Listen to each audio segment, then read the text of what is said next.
calon presiden nomor 3 Ganjar Pranowo yang gagal meraih banyak suara merasa pemilu. 2024 didominasi kecurangan dari paslon 02, sehingga dirinya mengusulkan hak angket dari parpol koalisi pendukungnya dan juga menggabungkan parpol pengusung dari paslon 01 Anies Muhaimin untuk mengajukan hak angket DPR. Ketika kita mendengar akan dilakukan, kami melihat itu ada inisiatif yang baik. Dan ketika Pak Ganjar menyampaikan keinginan untuk melakukan angket itu, fraksi PDI Perjuangan adalah fraksi yang terbesar.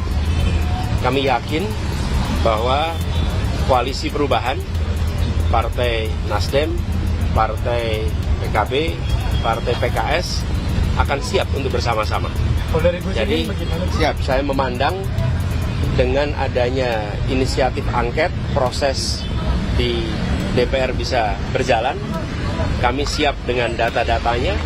Inisiasi Ganjar ini tidak mendasar karena kekalahan telaknya di Pilpres adalah blunder dirinya dan parpol pengusungnya.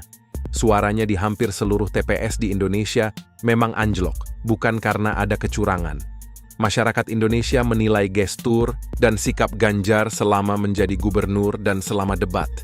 Banyak hal yang membuat masyarakat enggan memilih Ganjar sebagai presiden, gagalnya Indonesia menjadi tuan rumah U23, kemunculan Ahok saat kampanye, dan sikapnya selama debat tidak dapat menarik simpatik publik Indonesia. Lalu kenapa begitu ngotot bicara soal kecurangan pemilu 2024? Terkait dengan pertahanan, berapa skor yang Bapak berikan atas kinerja Kementerian Pertahanan yang dipimpin oleh Bapak Prabowo? Silakan Pak Ganjar. Pertanyaannya sekarang kita. Ancaman ini dirasakan oleh siapa? Dirasakan bukan saja di dalam batas-batas teritorial, tapi juga di keluarga.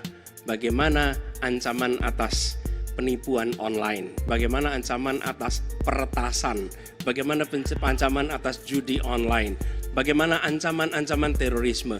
Itu semua membutuhkan perhatian. Jadi bukan memutuskan untuk belanja alutsista berdasarkan selera dan berdasarkan preferensi masa lalu, tapi justru harus mencerminkan kebutuhan masa depan. Inilah yang menurut kami penting. Ya, anggarannya perlu kita tingkatkan, tapi jangan keliru.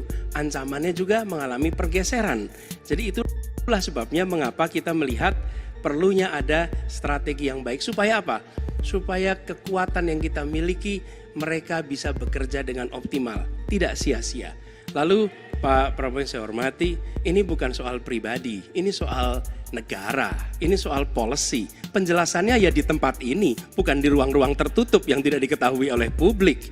Justru kalau Bapak ketahui datanya salah, tunjukkan di tempat ini sehingga publik bisa mengetahui, bukan dalam pertemuan-pertemuan lain yang tidak jelas dari mana kita bisa menilai akurasinya. Jadi menurut hemat kami, bila ada di antara kami yang faktanya keliru, Bapak tunjukkan. Tapi kalau Bapak tidak menunjukkan, berarti memang faktanya benar. Itulah kenyataan yang ada di lapangan.